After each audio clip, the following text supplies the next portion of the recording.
You've probably heard of the Book of Esther, right? Many of us know it as a religious text. But what if I told you it's also one of the most brilliant pieces of political satire ever written? Seriously.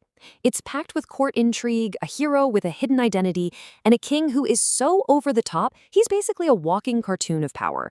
This story is a wickedly smart takedown of a dangerously fragile male ego, and it all kicks off with the absolutely unbelievable scale of this ancient empire. So, right from the get-go, the story makes one thing crystal clear. King Xerxes is a big deal. Ruling from India to Kush, that's the ancient world's way of saying he ruled the entire known world. This isn't just a throwaway detail. The author wants you to feel the massive, almost mind-boggling scope of his power, before showing us just how comically he manages to mess things up. He's the king of everything, but as we're about to find out, he can't even handle his own party. So, what do you do when you have absolute power? Well, you throw a party, of course. But listen to this. Xerxes hosts a banquet for all his military top brass and nobles that goes on for 180 days. That is half a year of non-stop partying. Now sure, this was probably a way to rally the troops for his upcoming war with Greece, but the sheer length of it, it just screams parody. Who parties for 6 months straight? Okay, so first up, let's dive into this ridiculous party and see how the story uses these over-the-top descriptions to make fun of the whole Persian court and its obsession with power, prestige, and this thing they called honor. The word you gotta know to get this whole story is the Hebrew word yakar. It's usually translated as honor, but it's so much more than that. Think of it as a mix of your wealth, your social status, and just the sheer dazzling splendor you can put on display. In this court, yakar is everything. You have to show it off, you have to defend it, and everyone has to acknowledge it. This whole 180-day party, it's basically Xerxes' way of screaming to the world, look how much yakar I have. And you can totally see this in the way the story is written. The author just keeps piling on these word pairs, these dyads. It's not just wealth, it's vast wealth. It's not just glory, it's splendor and glory. You've got nobles and officials and princes and nobles. This constant repetition, it creates this rhythm of pure excess. It makes the whole court sound kind of bloated and full of itself. It's such a clever, subtle way to poke fun at the whole scene. Okay, so after 6 months of showing off how great his kingdom is, the story just pivots. All this carefully built-up male prestige, this whole mountain of yakar, is about to get absolutely demolished by one single act of defiance. And it comes from the one person the king probably never thought would cross him. So after the 6-month marathon party for the elites, Xerxes throws another, smaller one, just a week long, for everybody else in the capital. And by the 7th and final day, after who knows how much drinking, the king gets an idea. And this is where the storyteller gives us a huge hint about what's really going on in the king's head. You see, the Hebrew term here is tov lev. It literally means good of heart or in high spirits. But let me tell you, in the Bible, this phrase is a major red flag. It almost always pops up right before a character, usually tipsy, makes a terrible, catastrophic decision. So when we read the king was tov lev, we should all be thinking, uh-oh, something bad is about to happen. He commands his wife, Queen Vashti, to come and show off her beauty for his drunk friends. He basically wants to parade her around like she's one of his trophies. And her response? She refused. Now get this, in the original Hebrew, that word refused is the very first word in the sentence. It lands like a punch to the gut. It's a total showstopper that brings the entire party and the king's massive ego to a screeching halt. The king is absolutely furious, but he's also publicly humiliated and has no idea what to do. So one of his advisors, this guy Memocan, jumps in. He spins Vashti's personal no into a threat against every single man in the empire. He basically says if women hear about this, they'll all start disrespecting their husbands. It's a full-blown moral panic. And his solution? An absurd empire-wide law sent out to all 127 provinces, declaring that every man must be the ruler of his own house. It's a completely ridiculous bureaucratic fix for the king's personal embarrassment.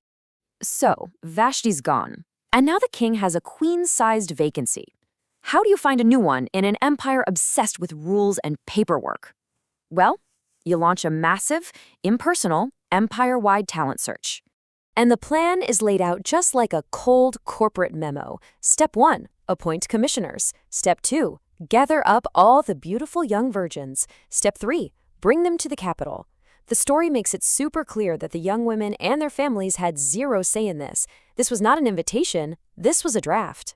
And right here, the camera, so to speak, zooms in. It shifts from this wide shot of the crazy Persian court to a tight focus on two people who have been living in the shadows.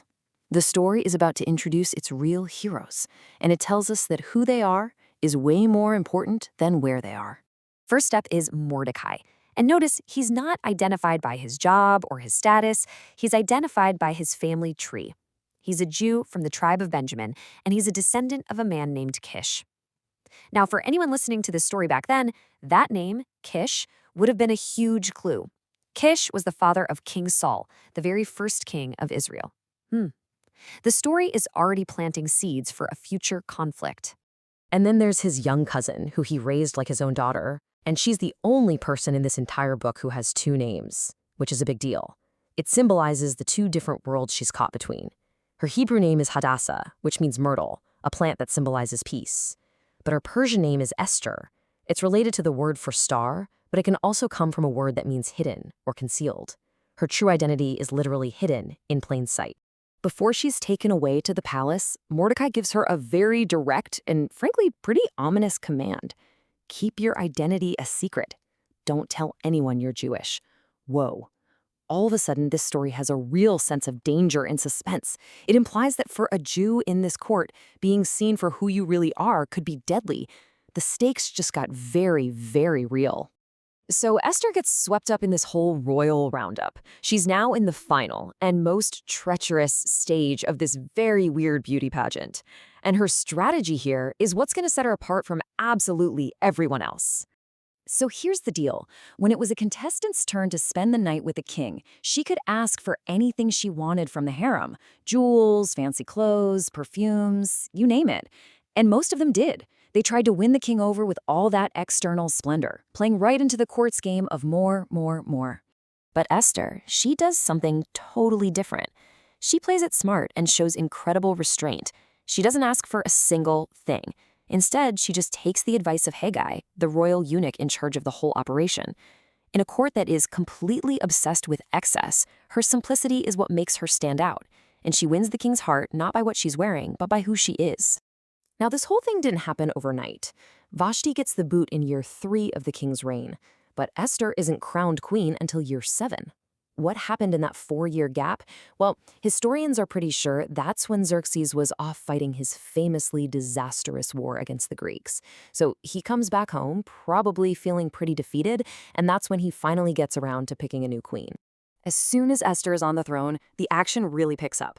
Mordecai gets himself a position at the king's gate, which is basically a spot with some real influence, a place where you hear all the palace gossip and intrigue. And almost immediately, he overhears 2 guards plotting to kill the king. He gets word to Queen Esther, she tells Xerxes, and makes sure to give Mordecai all the credit, and the plot is stopped. Mordecai has proven he's loyal, but man, he's also shown us just how dangerous this palace really is. And that's where we're going to leave it for now. We've got a new queen with a very big secret. A loyal subject has just saved the king's life. Everything seems okay on the surface, right? But it leaves us with this simmering question.